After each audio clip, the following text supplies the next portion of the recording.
मुझे एक बात बिल्कुल भी समझ नहीं आती कि आजकल लोगों को किसी की आजकल क्या ये बहुत दिनों से चल रहा है, या हम कह लें कि 3-4 सालों से चल रहा है, या हम कह सकते हैं कि 4-5 सालों से भी चल रहा है ये।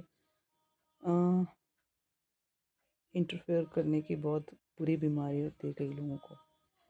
अ, जो कई रिलेटिव्स होते हैं वो भी करते हैं इंटरफेयर किसी की पर्सनल लाइफ में, कहीं पे गए वो अपने रिलेटिव के घर, है ना? तो वहाँ पे वो या तो उनके पास्ट की लाइफ करेंगे, बात करेंगे लाइफ की, या फिर अ, कोई जो पुराने ज़ख्म हैं वो कुरेदने की कोशिश करेंगे। तो कई रिश्तेदारों को बहुत आदत होती है ये, है ना?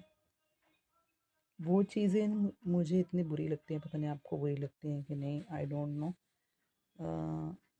क्योंकि मेरा ये सोचना है कि आप अपना काम करिए, जो भी आप कर्म कर रहे हो, जो भी आपकी जॉब है, बिजनेस, एनीथिंग एल्स, जो भी है, वॉट, वो आप ध्यान से करिए, अपना कर्म ध्यान से करिए, अपनी सोच को अच्छा रखिए। और किसी की लाइफ में इंटरफेयर मत कीजिए। पता नहीं अगला बंदा कितना दुखी होता है, किस तरह वो ज़िंदगी जी रहा होता है। लेकिन ऐसे जो लोग होते हैं ना, रिश्तेदार, ऐसे पड़ोसी भी होते हैं, तो ऐसे लोगों से दूरी बना के रखनी चाहिए। अगर वो बाई चांस आपके घर आ भी जाते हैं और कुछ बोलते भी हैं, तो हंस के टाल दिया करो, क्योंकि पता क्या होता है, अ, ये उनका कर्म है, उनके ऊपर सारी बात आती है फिर इंटरनली, वो जो है ना सिस्टम। और भगवान जो है वो तो सब कुछ देखता है, और सबसे बड़ी जो बात है वो कर्म है। उसने कुछ बोला है ना आपको, कोई पड़ोसी, रिश्तेदार, जो भी है, वॉट कोई भी आपके घर आया, ये उसका कर्म बन जाएगा, और उसका बदला भगवान अपने हिसाब से लेगा। सीधी सी बात है।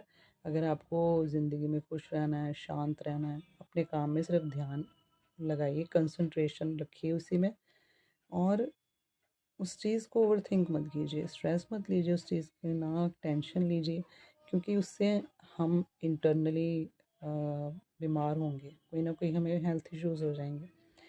तो इसीलिए मैं ये बात करना चाहती थी, कहना चाहती थी। हो सकता है कि मैं भी कुछ चीज़ों में ओवरथिंक करती हूँ। मैं तो, मतलब ये है कि हम प्रैक्टिकली, जैसे हम कहते हैं ना कि हमें अपने मन को जीतना पड़ता है, तो हम पूरी दुनिया जीत सकते हैं। अपने मन को रोज़ समझाना पड़ेगा, जितने टाइम में, जितने सेकंड्स